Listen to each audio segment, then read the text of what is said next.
All right, so we have a new episode of Legends and Leaders, and today it's great to have Joe here. You're the CEO of Gamefam, which has been arguably like the most innovative company in the digital space with in-game integrations that are exciting, that take brands and provide a whole new life to them, for what they can be in games. And you've been really successful at executing major events. You did Roblox concerts, some of the biggest Roblox concerts that the game's ever had.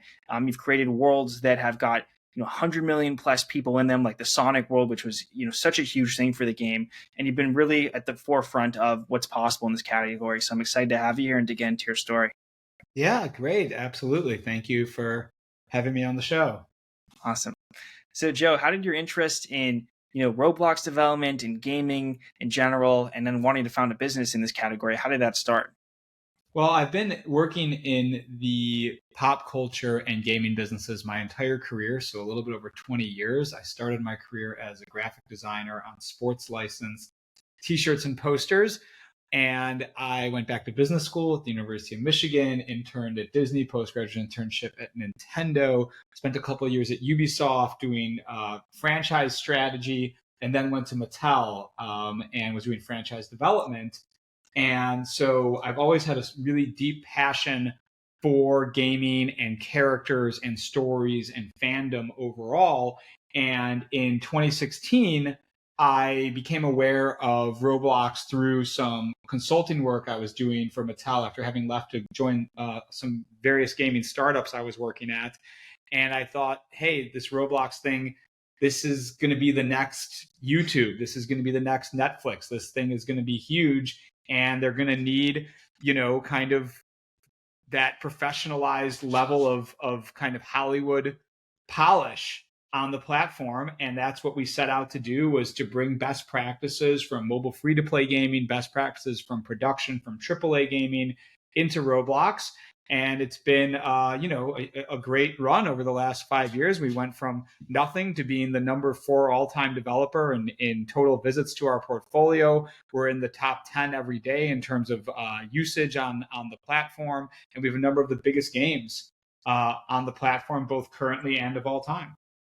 Huh. So I was going to talk a little bit about the places you've worked at. I mean, how did they shape you? I mean, you got experience working at some of the most prominent gaming companies in the world, Ubisoft, Nintendo. Then on the other hand, you understood the importance of IP, with Disney and Mattel. How did that shape how you were going to build this? I've really been on all sides of the IP business in my career. I mean, I started a really small licensee of the NFL, NC2A, Major League Baseball Players Association. We made very low cost t-shirts and posters for mass market retailers. And that was my first job out of college. So I really learned about what does it mean to work with major IP holders. I mean, the NFL, you don't get much bigger and kind of more organized of a IP and licensing org than that.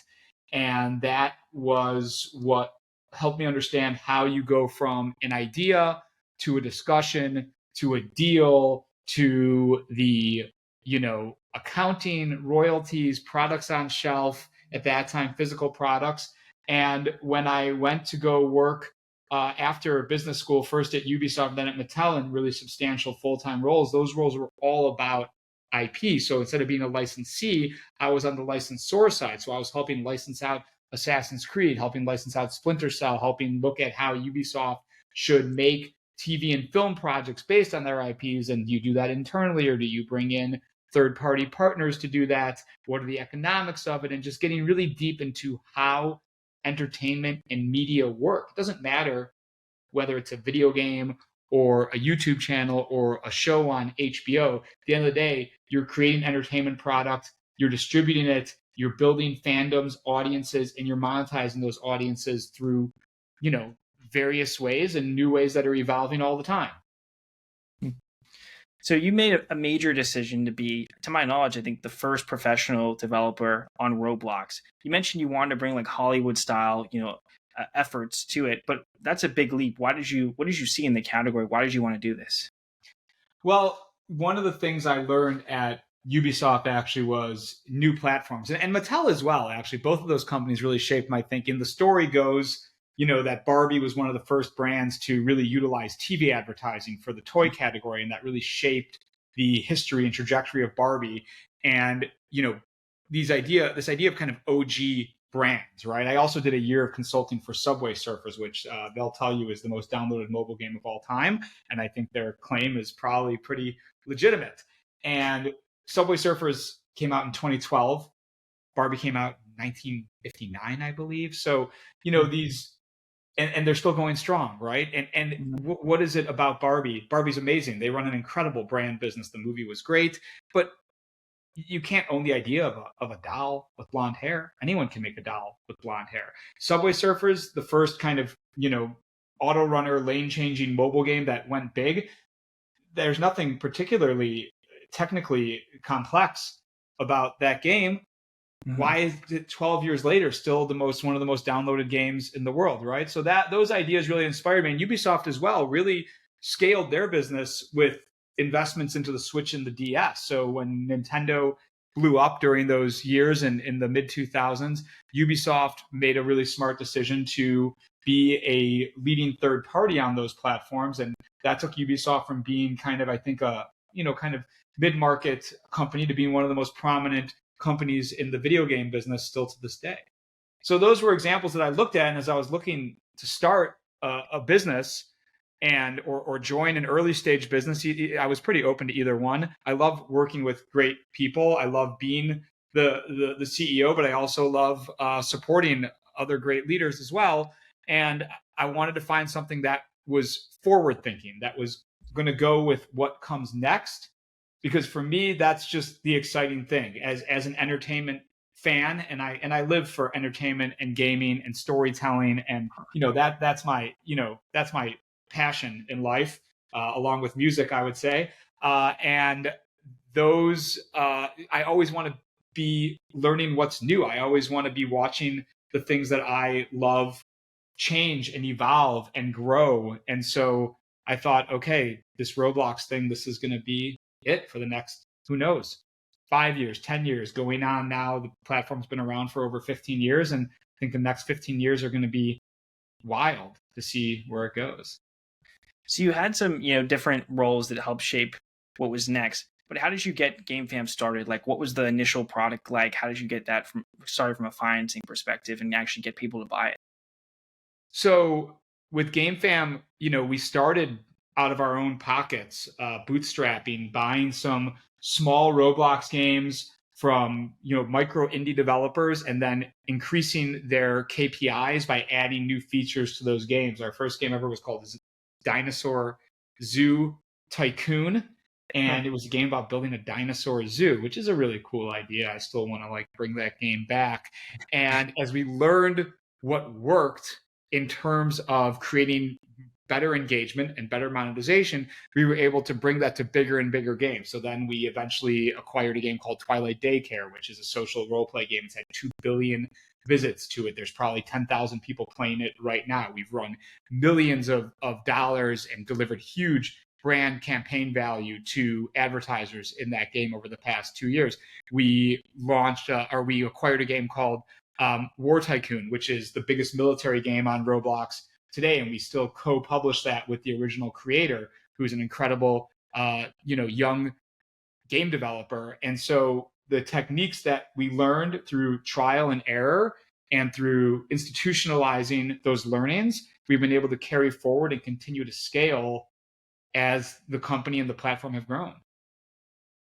Mm-hmm. So one of the biggest collaborations I think that took Gamefam to another place was the Hot Wheels collaboration, which I think you were able to use your background with Mattel and that experience to help bring that all together. Can you just talk a bit about that formation there and why you think that did so well? Thank you. I mean, Hot Wheels is the number 10 branded game of all time on Roblox. Gamefam has 3 of the top 10 all-time brand games right now. Number 1, Sonic, number 6, Barbie, and number 10, Hot Wheels. And Hot Wheels was the first original game we ever made. I had been doing some consulting work prior to that for the Hot Wheels brand in the gaming space, helping do some pretty cool things. Probably one of the biggest highlights was Hot Wheels Forza Horizon 3 Hot Wheels expansion pack, an incredible thing to be a part of. We launched a game called Hot Wheels Race Off, which had over 100 million downloads in the App Store after its first year or so on the market. So I knew the brand very well. And when we brought it over to Roblox, it was the first game we ever developed as an internal studio. And we looked at the racing and driving genre on the platform at the time. We said, what makes that genre go, and what does Hot Wheels bring that can be special to that genre? And our big thesis was the biggest open world to drive around in. That's why the game is called Hot Wheels Open World, and then paying off the Hot Wheels physics system with jumping, ramps, boosters, loops, all of that stuff. And it was quite a bit of innovation work that we did. This was almost 5 years ago on the Roblox platform at the time, and the game, as I said, top 10 all-time branded games out of hundreds of entries now that have come after it. There's still players playing it today, 5 years after its release. So very exciting project, a project that's very near and dear to my heart, although we have really evolved how we think about brand and IP games on Roblox now, which is that, we have this point of view that every brand needs a Roblox strategy, just like every brand needs an Instagram, a YouTube, a TikTok strategy. Every brand needs a Roblox strategy, but hardly any brands need standalone games anymore. And so as brands come to us and they say, hey, how can we become relevant to Gen Z and Gen Alpha audiences on Roblox? The first thing they always want to do is make their own game. And we say generally, for most brands, that's the last thing you should do. Great example is a campaign we just ran for Ghostbusters with the theatrical release for Sony last spring, which was, we were able to deliver, 9 million visits to the Ghostbusters integration experience over a few weeks of a tactical campaign to support the theatrical, where launching your own Roblox game, hardly any brand games ever get to 9 million visits without spending a humongous amount of marketing to do it. And we could deliver that in just a period of a few weeks, utilizing our existing portfolio in building engagement experiences for brands. So, Joe, I mean, last number I saw was something like 30 billion visits have occurred between all the different games and and campaigns and things that you've done. How would you say your thinking's evolved from the beginning? I know you mentioned a little bit just before, but from the beginning to where you're at now in terms of how to grow games, how to grow these types of integrations in Roblox. Well, my thinking has evolved, but the Roblox platform is evolving faster sometimes than my own thinking can. It's really an incredibly dynamic ecosystem where you've got thousands of developers launching games every week. The genres are changing all the time. The KPI benchmarks that you need to remain relevant in the algorithm are changing all the time. And I think that what we have learned is that the best way to create new traction on the platform is to take multiple shots on goal with the zeitgeist of the creator community. And that's what our creator fund was really about. So we announced, I think maybe 2.5, 3 months ago, the first ever Gamefam Creator Fund. We call it Creator Fund 1 because we expect to reprise it. And it's a $5 million pool of funds that we're making micro investments of $10,000 to $100,000 into micro indie creator games. We just launched our first one 2 weeks ago. It's called Untitled Fling Game. It has 8,000 people playing it right now. It actually has some of the best engagement KPIs we've ever seen across our portfolio and third-party games we've evaluated. But let me tell you what Untitled Fling Game is. Because from the title, Untitled Fling Game, you probably have no clue what this video game would be. Well, in Untitled Fling Game, you basically spawn into an open field with a variety of large objects, chairs, beach balls that are oversized. You're in first person view. And if you click on one of those objects, you'll or tap on it on your phone, a beam will attach to it, and then you can pick it up and whip it across the field. Players come into this thing. It's a physics sandbox.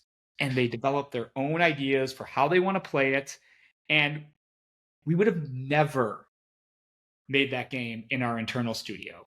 It's not the kind of game that game designers come up with. It's the kind of game that kind of intuitive tinkerer developers come up with who just want to make something cool and put it out there. And that's what we wanted to engender with the Creator Fund, was that level of just raw creativity that really is what makes Roblox go. But it's also what makes YouTube go. It's also what makes TikTok go, right? The most surprising things become so wildly popular. And the way to do that is to work with the most creative, most uninhibited developers in the space. I definitely agree. That's great that you've had success with that category. Well, we're one for one with our first release in the space, so very exciting. If history is a predictor of the future, we'll never have any games that don't succeed being one for one. So, Roblox concerts have become, and just in-game concerts have become, a big deal. There's been some huge successes in the category. It's a whole new way to monetize for artists. What goes into successfully doing one of these concerts? You did 3 of the top ones in Roblox. What goes into it, Joe? So the concerts are an amazing thing to be a part of developing, and I'm so proud of the work we've done there, right? Of the top 5 all-time Roblox concerts, Gamefam developed 3 of them, including number 1, number 3, and number 4. 4 respectively, Sweetie for the Sweetie Super Bowl concert. Number 3, I believe, is the Chainsmokers, and number 4 all-time rated is 24K Golden, the first concert we ever did. So this is something that really plays to our strengths as kind of veteran game development and entertainment development professionals. Is we look at an artist, we scope out the length of the concert, usually looking like 10 to 15 minutes for one of these concerts, and we get a track list from our label partners, and we then ideate. We think about these as interactive musical experiences, musical like a Broadway show, though. You know what I mean? Like these are narrative in nature. So, for example, with the Chainsmokers, the storyline was that they are on their way to a concert on an airplane, and the airplane flies to the Bermuda Triangle, and they get sucked out of the airplane into a vortex, and now they've got to get back to the concert. So they keep they keep landing, they go underwater, they go into the sky, they go into a world of pure geometry, and they go into a cyberpunk realm, and every time they go to a new realm, there's a song. So they get to the realm, they do a number, they do a song, and then there's a little mini game that you experience as the player that you can do during the song, a scavenger hunt, and then you go to the portal and you move to the next world. And of course, they end up back at their concert that they were trying to get to at the end of the story. So, these are incredible productions where we go on set with the artists, we pitch them on the creative, they approve, they collaborate, they approve the creative. We go to Jim Henson Studios in Hollywood, we get onto a motion capture stage with the artist, being in the room, watching them perform with all those little dots all over them, and then we render that out. We produce the heck out of it. We look at every single frame, every single pixel, and we polish it until we feel like there's nowhere further to take it from a visual and musical and narrative delight standpoint. And that's how you end up with 3 of the 5 top rated concerts, of all time in your medium, or 3 of the top 10 rated all time, or 3 of the top most visited all time brand games, right? It's that same passion for the production process, the same passion for product. Our mission statement as a company is amazing experiences for amazing communities. We are dedicated to doing the best work in our field. We just did something that is an evolution of the concerts, which is called an immersive trailer. So instead of it being music-based, it's 100% story-based. We just did this for a Tales of TMNT. So Paramount's releasing a new show, new Teenage Mutant Ninja Turtle show. What a great thing to get to work on as a professional. And they're such a fantastic and innovative partner. And they said, we want to basically build a playable episode of the show to launch the show. So we built the first ever immersive trailer. It's 10 minutes long, combination of in-engine cutscenes, meaning you can be in the cutscene with the characters, fully rendered, interacting with them in real time, and then you go to gameplay, and then you go back, and it's the same thing. It plays out over the course of 10 minutes, and there's a mini game in each scene and rewards for completing it. And this is a new format that we want to bring to all the biggest IPs in the world that we love producing, even if it means we have to stay up all night, multiple nights in a row to get it done. Sometimes we love producing it, and we are very proud of what just came out of that collaboration there. Yeah, that's very cool. I'm sure it becomes more the interactive elements of it engage people differently, so they'll become more attached to wanting to see the theatrical release and stuff. Or if it's just online, they'll watch a premiere. Exactly. Look, this is what this generation of players, let's call it the 6 to 16-year-olds of the world, they're watching TikTok. So they're watching what, one 10-second to 90-second clips of video, and they're playing Roblox, right? They're playing Roblox on average for 130 minutes a day. They're watching TikTok on average for 110 minutes a day. I can take about 10 to 15 minutes of TikTok a day, and I love it. I don't know how you get to 110 minutes a day. That's a different mindset, but I'm not Gen Z or Gen Alpha, so I get it. And this is where media consumption and entertainment consumption is shifting to YouTube, TikTok, and Roblox more and more. So for all the biggest brands and all the biggest IPs in the world, that's why we say you need a Roblox strategy. Now, we say it, and some of them are ready to hear it, and some of them aren't ready to hear it yet. But over the next 5 years, it will be ringing in all of their ears. And what we say is, look, if you don't start engaging audiences now on Roblox, you're going to start risking your relevancy to this generation of fans, gamers, and audience. Mm-hmm. So recently, you were in Fast Company's most innovative companies list, which is a great honor to be in. What do you want to accomplish now, Joe? Where do you see this going, Gamefam going? Where do you see yourself going over the next 5 to 10 years, let's say? Yeah, thank you. It was a great honor to be on Fast Company's most innovative companies in the world list. And we also were recently honored to be on Inc. 5000's number 40th fastest growing privately held company in the world and number 1 in the media category. So we are very motivated people, I like to think here. We love what we do, and we want to be the best at it. Not to say there aren't many other fantastic people doing it, but we try to always be one-upping each other. And I think that's part of being passionate about what you do, no matter what that may be.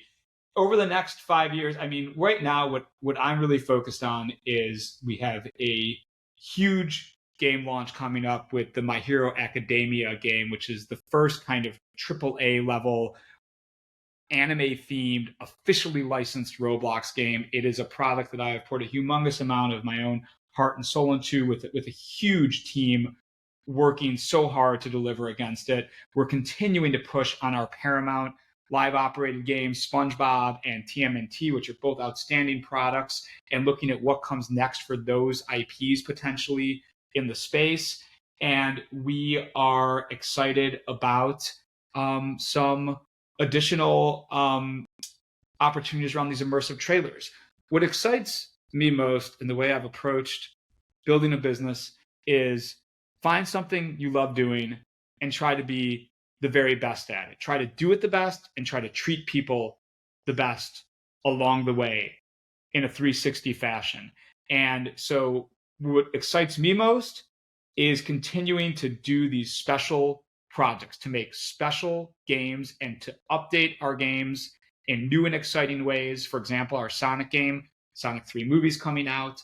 What's on the roadmap? How are we going to build that hype with the Sonic brand, knowing that there's going to be so much buzz going on in November and December leading up to the movie, for example. So those are the opportunities that excite me. And then continuing to build a winning culture here.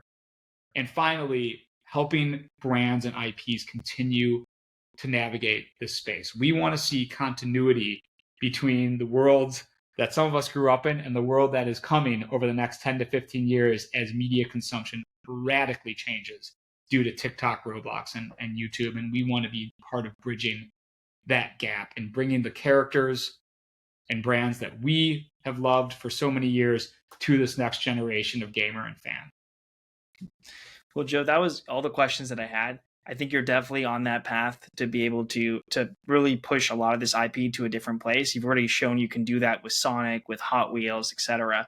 And I know that this immersive idea, this trailer idea, is something that's I think has a lot of potential. And I look forward to seeing the areas you'll continue to be innovative in. Thank you. That's very nice of you. And thank you for having us on.